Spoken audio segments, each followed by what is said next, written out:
అయ్యో ఏంటండి బజార్కి పోయేస్తా అని పోయి ఎమ్మటే వచ్చిరేంది?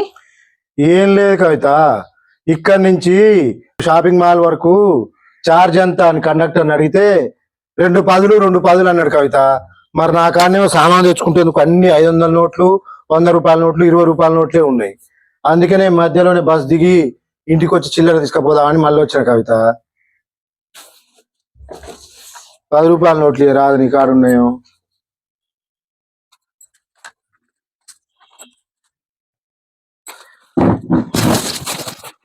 అక్కడ మధ్య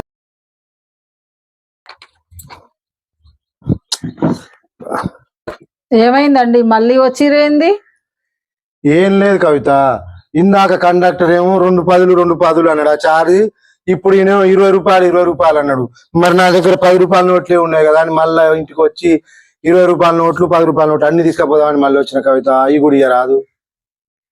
అయ్యో మీ తెలివి తెల్లారా.